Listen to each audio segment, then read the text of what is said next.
आपल्याला आयुष्यात येणाऱ्या सगळ्या जबाबदाऱ्या पार पाडाव्या लागतात. बऱ्याचदा आपल्याकडे कामांची लांबलचक यादी तयार असते आणि ती पूर्ण करण्यासाठी आपण झगडत असतो. कधीकधी आपल्याला याचा ताण आल्यासारखा वाटतो आणि आपण आपल्या आयुष्याचा ताबा गमावला आहे असं देखील वाटायला लागतं.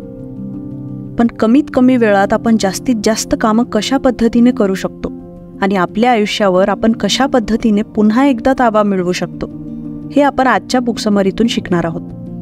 नमस्कार श्रोत्यांनो, बुक हायलाइट्स बाय अश्विनीमध्ये मी सौ अश्विनी इंदुरकर तुमचं पुन्हा एकदा स्वागत करते. आज आपण डेव्हिड ॲलन यांच्या गेटिंग थिंग्स डन या पुस्तकाची समरी ऐकणार आहोत. लेखकाने या पुस्तकात अशा काही पद्धती सांगितल्या आहेत ज्याचा वापर करून तुम्ही तुमची कामं ताण न घेता कमीत कमी वेळेत पूर्ण करू शकाल. वास्तवात असलेल्या समस्यांना सोडवण्यासाठी नवीन पद्धतीचा अवलंब करण्यासाठी लेखक सांगतात.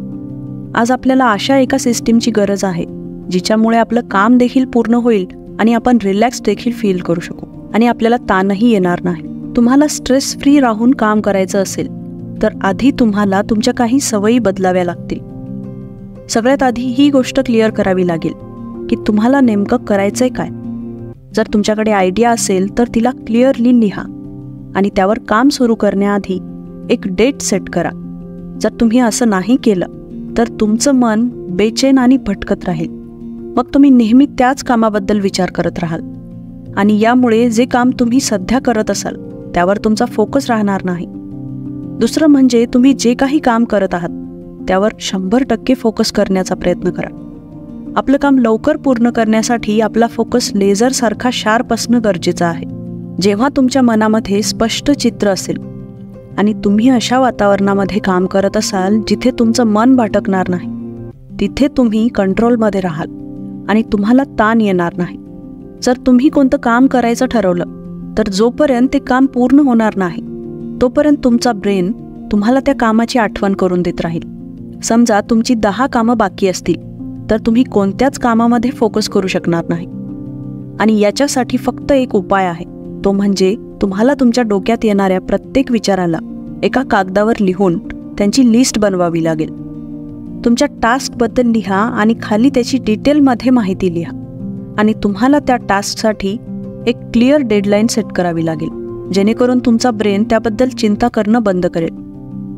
याचं लॉजिक आहे, जर तुम्हाला कोणतं काम करायचं असेल आणि त्यासाठी जर कोणती डेडलाईन सेट नसेल तर तुमचा ब्रेन नेहमी हाच विचार करत राहील की अजून हे काम बाकी आहे. आणि यामुळे जेव्हा तुम्ही एखाद्या दुसऱ्या कामात बिझी असाल तेव्हा तुमचा ब्रेन तुमचं लक्ष त्या कामावर खेचण्याचा प्रयत्न करेल जे त्याला जास्त महत्त्वाचं वाटते. त्यामुळे एक लिस्ट बनवल्यानंतर तुमचा ब्रेन शांत होईल. याने त्याला एक मेसेज मिळतो की तुम्ही ते काम पूर्ण करण्यासाठी एक डेट फिक्स केली आहे, जेणेकरून तुम्ही निश्चिंत होऊन दुसऱ्या कामावर फोकस करू शकता. पुढे दर आठवड्याच्या शेवटच्या दिवशी ही लिस्ट चेक करत राहा आणि जर काही बदल किंवा अपडेट करायचे असतील तर ते देखील करा. काम करण्याच्या या लिस्टला टू डू लिस्ट असं म्हटलं जातं. जोपर्यंत तुम्ही तुमच्या कामाची क्लिअर लिस्ट बनवत नाही तोपर्यंत तुम्ही कोणत्याच कामावर फोकस करू शकणार नाही. म्हणून स्ट्रेसशिवाय कमी वेळात जास्त वेगाने काम पूर्ण करण्याचं फक्त एक सिक्रेट आहे, ते म्हणजे पूर्ण फोकसने आपलं काम करणं. टू डू लिस्ट बनवल्यानंतर ती पूर्ण करण्यासाठी आपल्याला प्लॅनिंगची गरज असते. त्यासाठी लेखकाने पुस्तकात 5 टप्पे सांगितले आहेत. लेखक म्हणतात, प्लॅनिंगची सगळ्यात इफेक्टिव्ह पद्धत आहे नॅचरल प्लॅनिंग. आपलं ब्रेन या जगातलं सगळ्यात बेस्ट प्लॅनर आहे. आपलं ब्रेन अशा गोष्टी करू शकते ज्याची बरोबरी जगातलं कोणतंच सॉफ्टवेअर किंवा नोटबुक करू शकत नाही. नॅचरल प्लॅनिंगमध्ये 5 स्टेप्स येतात. सगळ्यात आधी तुम्हाला तुमचं ध्येय मिळवण्यासाठी एक प्लॅन बनवावा लागेल. दुसरी स्टेप म्हणजे तुम्हाला त्या गोष्टीचा रिझल्ट काय असेल हे माहीत असणं गरजेचं आहे. तिसऱ्या स्टेपमध्ये तुम्हाला खूप डोकं लावून आणि क्रिएटिव्हिटी वापरून वेगवेगळ्या आयडियाबद्दल विचार करावा लागेल. चौथ्या स्टेपमध्ये तुम्हाला तुमच्या आयडियाज ऑर्गनाईज कराव्या लागतील आणि शेवटी तुम्हाला ओळखावं लागेल की नंतरची कृती काय असायला हवी. उदाहरणासाठी आपण आपला डिनर प्लॅन करू. जेव्हा तुम्ही तुमच्या रोजच्या कामांची प्लॅनिंग करता तेव्हा तुम्ही ऑटोमॅटिकली नॅचरल प्लॅनिंग वापरता. यात सगळ्यात आधी तुम्ही हे पाहता की डिनरचा हेतू काय आहे. म्हणजे तुम्ही तुमच्या मित्रांसोबत बाहेर पार्टी करायला जाणार की एखादी स्पेशल डेट आहे किंवा तुमच्या नातेवाईकांसोबत डिनर आहे. हेतूनुसार तुमचा ब्रेन डिनरसाठी काही आउटलाईन सेट करतो, जसं की पैसे किती खर्च करायचे आहेत, कोणतं जेवण सर्व करायचं आहे किंवा आपले कपडे कसे असायला हवेत. मग जेव्हा तुमचा हेतू क्लिअर होतो तेव्हा तुम्ही त्याच्या रिझल्टबद्दल विचार करायला सुरुवात करता, जसं की कोणत्या कॅफे किंवा रेस्टॉरंटमध्ये जायला हवं, जेवण कोणत्या प्रकारचं असायला हवं. थोडक्यात तुमच्या माइंडमध्ये त्या जागेची इमेज बनायला लागते जिथे तुम्ही जाणार आहात. तुम्ही स्वतःला एका खिडकीजवळ बसलेलं पाहता. एवढंच नाही तर तुम्ही जेवणाच्या टेस्टबद्दल पण विचार करायला लागता. मग तिसऱ्या स्टेपमध्ये तुमच्या ब्रेनमध्ये आपोआपच वेगवेगळे विचार यायला लागतात. तुम्ही त्यावेळेबद्दल विचार करायला लागता जेव्हा तुम्हाला तिथे पोहोचायचंय. तुमच्या मनामध्ये खूप प्रश्न यायला लागतात, जसं की ती जागा ओपन असेल का, मी कोणत्या प्रकारचे कपडे घालायला हवेत, मला वेळेवर कॅब मिळेल का. आणि मग ही स्टेप पूर्ण झाल्यानंतर तुम्ही सगळं काही ऑर्गनाईज करायला लागता. तुम्ही निर्णय घेता की ठीक 8 वाजता मला घरातून निघायचं आहे, निवडलेल्या रेस्टॉरंटमध्ये वेळेत पोहोचायचं आहे आणि बुक केलेल्या टेबलवर बसायचं आहे. मग तुम्ही विचार करता की तुम्ही तुमच्या आवडीचा ड्रेस घालून रेस्टॉरंटमध्ये टेबलावर बसलेला आहात. म्हणजे तुमच्या माइंडमध्ये त्या डिनर रिलेटेड पूर्ण चित्र तयार होतं. आता सर्व प्लॅनिंग संपवून तुम्ही पहिली ॲक्शन घेता, ती म्हणजे तुमच्या मित्रांना फोन करणे आणि मग रेस्टॉरंटला कॉल करून तुमची सीट बुक करणे. अशा प्रकारे आपला ब्रेन पूर्ण दिवसाच्या प्लॅनिंगमध्ये लागलेला असतो. यामुळे आपण आपले काम पूर्ण करण्यासाठी या नॅचरल प्लॅनिंगचा वापर करायला हवा, कारण हे कुठल्याही सॉफ्टवेअरपेक्षा कमी स्ट्रेसफुल आहे. आता ॲक्च्युअल कामाला सुरुवात करण्यासाठी तुम्हाला योग्य वेळ, जागा आणि टूल्सची गरज पडेल. पहिला आहे वेळ, म्हणजे तुम्हाला कमीत कमी 2 दिवस यासाठी काढावे लागतील. या प्रक्रियेला सुरू करण्यासाठी तुम्हाला वीकेंड किंवा सुट्टीचा दिवस निवडावा लागेल. दुसरा आहे जागा, म्हणजे तुमच्याकडे एक पर्सनल डेस्क असणं गरजेचं आहे, जिथे तुम्ही तुमच्या कामाला लिहून ऑर्गनाईज करू शकता. आणि जरी तुमच्या ऑफिसमध्ये डेस्क असेल तरी तुम्हाला तुमचा घरचा डेस्क सेट करावा लागेल. तिसरा आहे टूल्स. याचा अर्थ हा होतो की ते सामान ज्याचा उपयोग तुम्हाला तुमच्या आयडियाज आणि विचारांना प्रोसेस करण्यासाठी किंवा त्यांना योग्य फोल्डरमध्ये ऑर्गनाईज करण्यासाठी होतो. Computer, paper tray, stapler, calendar, pencil हे ते टूल्स आहेत ज्यांची तुम्हाला गरज पडेल. पण यांच्यापैकी कोणते टूल्स तुम्हाला तुमच्या सोबत ठेवायचे आहेत हे निवडण्याचा अधिकार केवळ तुमचा असेल. मग त्या पद्धतीनेच तुम्ही तुमचा डेस्क सजवू शकता. आपण एक अशी जागा बनवण्याचा प्रयत्न करत आहोत जी आपल्या मनाला भटकण्यापासून थांबवणार आहे. म्हणून आपल्या ध्येयापर्यंत पोहोचण्यासाठी योग्य वेळ आणि योग्य जागा असणं खूप महत्त्वाचं आहे. कुठल्याही कामाला सुरुवात करण्यासाठी एका कॅलेंडरची गरज असते. कॅलेंडरचं काम असतं की आपल्याला एखाद्या खास कामाबद्दल आठवण करून देणं. कोणतं तरी असं काम ज्याला एका खास दिवशी करणं खूप गरजेचं असतं, जसं की डॉक्टरांची अपॉइंटमेंट किंवा एखाद्या सेमिनारला अटेंड करणं. तुम्ही स्वतःला ऑर्गनाईज ठेवण्यासाठी एखाद्या सॉफ्टवेअर किंवा फाईलची हार्ड कॉपीसुद्धा ठेवू शकता. कोणतंही टूल एकटं काम नाही करू शकत. तुम्हाला काम करण्यासाठी वेगवेगळ्या टूल्सचा उपयोग करावाच लागेल. आता असं समजा की तुमचा डेस्क तयार आहे, त्यावर ते सगळे टूल्स आहेत ज्यांची गरज तुम्हाला या प्रक्रियेमध्ये पडणार आहे.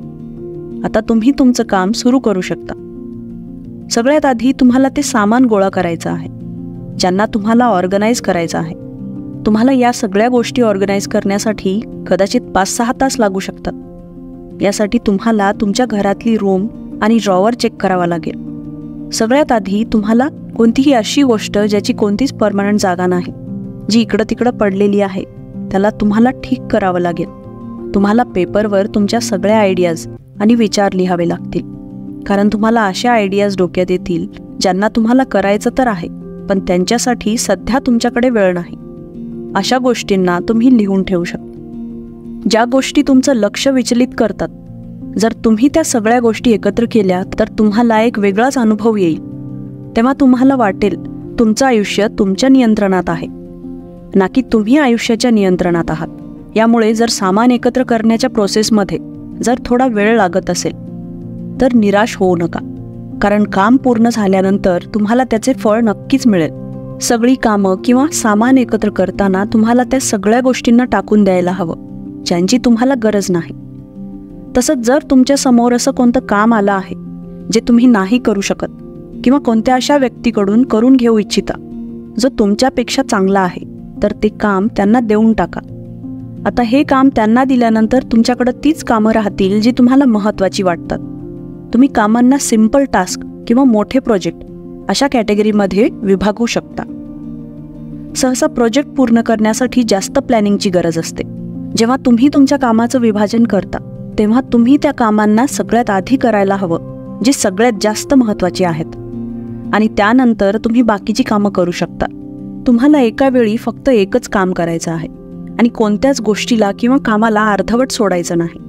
जर तुम्ही तुमच्या कामाला उद्यावर ढकलाल तर मग तुमच्या मनामध्ये पुन्हा त्या सगळ्या गोष्टी येतील ज्यांच्यामुळे तुमचं मन भटकतं आणि हीच गोष्ट तुम्हाला तुमच्या ध्येयापासून दूर घेऊन जाईल. त्यामुळे स्वतःचा गोल पूर्ण करण्यासाठी तुम्हाला कोणत्या कोणत्या कामांची गरज आहे त्या सगळ्या गोष्टींना व्यवस्थित लिहा. समजा तुम्हाला तुमच्या लिव्हिंग रूमची सफाई करायची आहे, तर या कामासाठी तुम्ही असं लिहायला हवं की मला कार्पेट साफ करायचा आहे, सोफ्यावरची धूळ झटकायची आहे आणि मग टेबल थोडा बाजूला करून तिथली साफसफाई करायची आहे. समजा तुम्हाला ईमेल लिस्टला ऑर्गनाईज करायचं आहे, यासाठी तुम्ही असं लिहू शकता की मला इम्पॉर्टंट ईमेलला उत्तरं द्यायची आहेत, ज्यांची मला गरज नाही ते सगळे ईमेल्स मला डिलीट करायचे आहेत, आणि ईमेल्सला वेगवेगळ्या कॅटेगरीमध्ये डिवाईड करायचं आहे.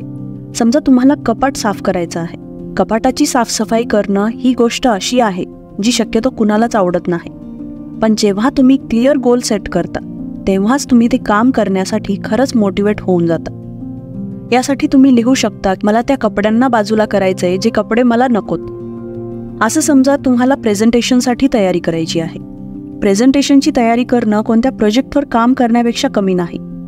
प्रेझेंटेशनची प्लॅनिंग करताना तुम्हाला एक टॉपिक निवडावा लागेल आणि मग त्यावर तुम्हाला एखादं पुस्तक किंवा जर्नल वाचावं लागेल. त्यानंतर ड्राफ्ट लिहावा लागेल. नंतर स्लाइड शो तयार करून मग शेवटी लोकांसमोर त्या प्रेझेंटेशनला बोलण्याची तयारी करावी लागेल. आपल्या कामाला ऑर्गनाईज करणं खूप महत्त्वाचं आहे, कारण हे तुम्हाला तुमच्या अपूर्ण कामांबद्दल चिंता न करता शांतपणे बसण्यासाठी आणि इतर कामांवर फोकस करण्यासाठी मदत करतं. अपूर्ण कामं नेहमी चिंता आणि लक्ष विचलित करण्यासाठी कारणीभूत असतात, आणि या सगळ्या गोष्टी तुम्हाला तोपर्यंत त्रास देत राहणार जोपर्यंत तुमच्याकडे यासाठी कोणती सिस्टीम नसेल. जेव्हा तुम्ही तुमचं सगळं काम एका ठिकाणी एकत्र करता आणि त्यांना वेगवेगळ्या कॅटेगरीमध्ये विभागता, जसं की प्रोजेक्ट, कॅलेंडर इव्हेंट, नेक्स्ट ॲक्शनची लिस्ट, वेटिंग लिस्ट आणि एखाद्या दिवसाची लिस्ट म्हणजे कोणत्या तरी इतर दिवसाच्या कामाची लिस्ट. जेव्हा तुमच्या प्रोजेक्ट लिस्टमध्ये ते सगळे टास्क येतात ज्यांना तुम्हाला पूर्ण करायचं आहे आणि यासाठी तुम्हाला अजून एका स्टेपची गरज पडेल. तुमच्या कॅलेंडरमध्ये त्या सगळ्या गोष्टी यायला हव्यात ज्यांना तुमच्या एका खास किंवा एका नियोजित तारखेला पूर्ण करायचं आहे. तसंच तुमच्या ॲक्शन लिस्टमध्ये त्या गोष्टी असायला हव्यात ज्यांच्यासाठी ॲक्शन घेणं गरजेचं आहे. तुम्ही एकाच टास्कला 2 कॅटेगरीमध्ये नाही लिहू शकत. जर तुम्ही असं केलं तर ही गोष्ट तुम्हाला कन्फ्यूज करेल आणि तुम्हाला असं वाटेल की सिस्टीममध्येच कुठेतरी गडबड आहे. प्रत्येक गोष्टीला कॅटेगरीमध्ये डिवाईड केल्यामुळं तुम्हाला ऑर्गनाइज्ड होण्यास मदत होते. यामुळे तुम्ही तुमचे कोणतेच महत्त्वाचे काम विसरू शकणार नाहीत आणि तुम्हाला ताण देखील येणार नाही, कारण यावेळेस तुमचं बिझी आयुष्य तुमच्या कंट्रोलमध्ये असेल. कमीत कमी वेळेत जास्तीत जास्त कामं कशी पूर्ण करायची ते तुम्ही या समरीतून नक्कीच शिकला असाल. त्यामुळे तुम्ही आता निश्चिंत होऊन तुमच्या कामावर फोकस करू शकता, कारण तुम्हाला हे समजलंच असेल की तुम्ही सगळ्या गोष्टींना कसं मॅनेज करू शकता.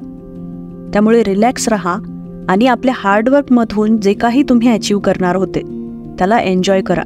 आणि हे लक्षात ठेवा की तुम्हाला जास्त वेळ काम नाही करायचंय.